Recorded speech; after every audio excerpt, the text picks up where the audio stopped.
अस्सलामुअलैकुम, वेलकम है आप सभी का इस नई वीडियो में। तो इस वीडियो में हम एक इंपॉर्टेंट अपडेट सारे कैंडिडेट्स के साथ डिस्कस करने वाले हैं।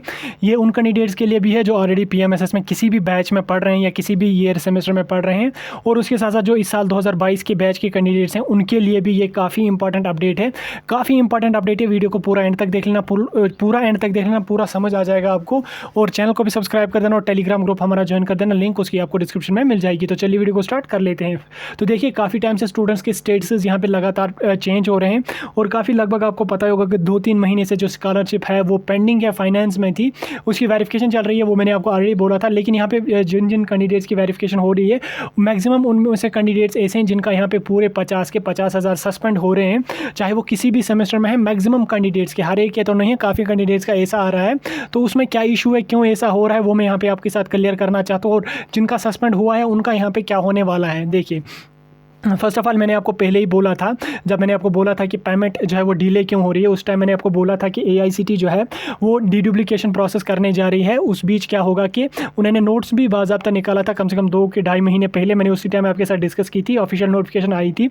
तो उसमें उन्होंने लिखा था कि स्टूडेंट्स जो है वो 2-2 जगहों से स्कॉलरशिप क्लेम कर रहे हैं, एनएसपी पोर्टल से भी और एआईसीटी से भी ये स्कॉलरशिप क्लेम कर रहे हैं। इस इशू को देखते हुए एआईसीटी ने जो है वो डीडुप्लिकेशन प्रोसेस स्टार्ट करने जा रही है। उसमें देखा जाएगा कि कौन कौन कैंडिडेट 2-2 जगहों से स्कॉलरशिप क्लेम कर रहा है। जो कैंडिडेट ऐसा होगा जो 2 जगहों से क्लेम कर रहा होगा, यानी कि जो एनएसपी के पोर्टल पे भी रजिस्टर हो, वहाँ से भी स्कॉलरशिप क्लेम कर रहा हो, और एआईसीटी के पोर्टल से भी स्कॉलरशिप क्लेम कर रहा हो, ऐसे कैंडिडेट्स का क्या होगा कि एआईसीटी का जो स्कॉलरशिप है, यानी कि पीएमएसएस का जो स्कॉलरशिप है, वो पूरा का पूरा उनको सस्पेंड कर दिया जाएगा और उनको एनएसपी का ही मिल जाएगा, यानी कि 2 स्कॉलरशिप्स आप क्लेम नहीं कर सकते हैं। इसमें बहुत सारे कैंडिडेट 2021 बैच के हैं जो 2-2 स्कॉलरशिप्स जो क्लेम कर रहे हैं और जिनका यहाँ पे ऐसा हो रहा है। देखो, मैंने आपको पिछले साल ही बोला था, जब रजिस्ट्रेशन प्रोसेस चल रही थी, मैंने आपको उसी दिन बोला था कि अगर आप पीएमएसएस में जाने वाले हैं या जाना चाहते हैं तो आप कोई और स्कॉलरशिप क्लेम नहीं करना, ये गलत है और आपको आगे चल के इसमें कोई इशू आ जाएगा।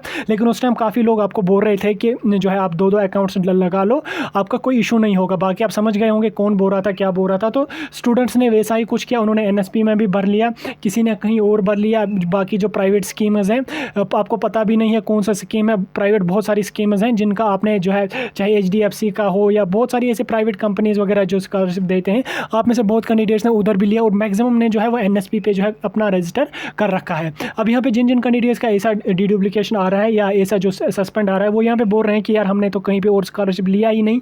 लेकिन मसला जो है, अगर आप याद कर लोगे अच्छी तरह से, आपने एनएसपी के पोर्टल पे भी कभी ना कभी रजिस्ट्रेशन कर रखी है। देन भले ही आपने उसके बाद जो है आप मेरिट में नहीं आए या आपका जो है वेरिफिकेशन कहीं पे पेंडिंग रहा, आपका जो है उसी वजह से यहाँ पे जो है पेमेंट सस्पेंड हो रही है। अब यहाँ पे आपका क्या होगा, ऐसा नहीं है आपका जिनका ऐसा आ रहा है उनकी सारी की सारी पेमेंट सस्पेंड हो जाएगी, नहीं। ऐसा इसलिए आ रहा है कि आपने कभी ना कभी एनएसपी के पोर्टल पे रजिस्ट्रेशन की है, चाहे 2020 में 2021 में आपने रजिस्ट्रेशन कर रखी है।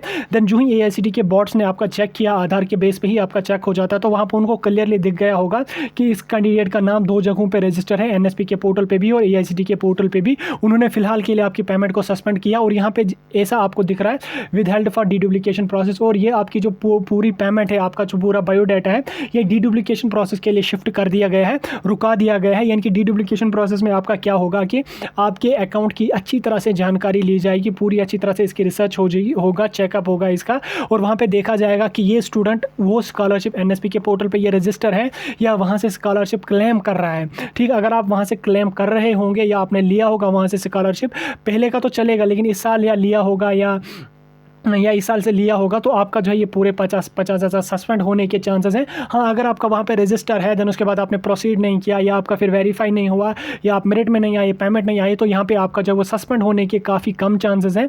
तो जिन जिन कैंडिडेट्स का ऐसा है वो क्या काम करेंगे, वो एआईसीटी में मेल वगैरह करेंगे, बात भी करेंगे एआईसीटी में, अगर पॉसिबल हुआ तो फ़ोन वगैरह कर लेंगे, उनको बता देना है आपने कि हमने जो है वहाँ पर रजिस्ट्रेशन करके रखी है लेकिन हमने स्कॉलरशिप वगैरह क्लेम नहीं किया है। आप में से बहुत सारे कैंडिडेट्स ऐसे हैं जिन्होंने वहाँ पर स्कॉलरशिप जो है वो मतलब कि अप्लाई किया था।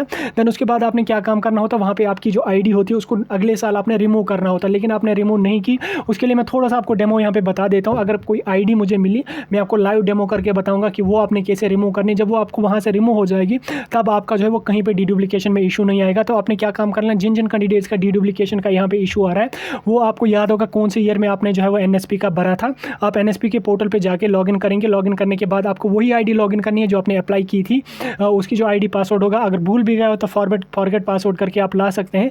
तो वहाँ पे लाने के बाद आपने क्या काम करना, लॉगिन जो ही करोगे आपको इधर लेफ्ट वाले साइड पे जो है 3-4 ऑप्शंस दिखेंगे और लास्ट पे आपको जो है रिमूव एप्लीकेशन फॉर्म का एक ऑप्शन होता है, आपने उस पर टैप करके अपना एप्लीकेशन फॉर्म रिमूव करवा देना। देन उसके बाद आप क्लेम कर सकते हैं एआईसीटी में, जो ही डीडुप्लीकेशन प्रोसेस आपके अकाउंट की होगी और वहाँ देखा जाएगा कि कोई यहाँ पे इसका नाम नहीं है, तो वो आपका जो है वो पेमेंट सस्पेंड नहीं करेंगे। अगर मुझे किसी कैंडिडेट की आईडी मिल गई जो है एनएसपी का, अगर आप में से है कोई किसी के पास है तो आप मुझसे वो शेयर कर सकते हैं, ताकि मैं डेमो स्टूडेंट्स को दिखाऊंगा कि किस तरह से वो उसको रिमूव करेंगे, ताकि उनके जो ये 50,000 का मसला आ रहा है, ये सस्पेंड का मसला आ रहा है, ये आगे चल के इनको नहीं आ जाएगा और इनकी जो सस्पेंड पेमेंट है वो यहाँ पे आ जाएगी। बाकी आपने टेंशन नहीं लेना, जिनको विदहेल्ड फॉर डीडुप्लीकेशन है, आपने जो है एनएसपी में भरा है, एनएसपी के पोर्टल पर रजिस्ट्रेशन कर रखी है, उस वजह से आपका ऐसा इशू आ रहा है, तो आपने क्या काम करना है, आपने वो रिमूव कर देना। रिमूव करने के बाद आप एआईसीटी में ग्रीवेंस करेंगे, उनको कॉल करेंगे, उनको बताएंगे कि ऐसा इशू है, तो वो इसको कुछ ना कुछ करेंगे। तो चलिए वीडियो को यहाँ पे खत्म कर लेते हैं। जिनका कोई इशू नहीं होगा उनको कोई भी यहाँ पे इशू आने वाला नहीं है।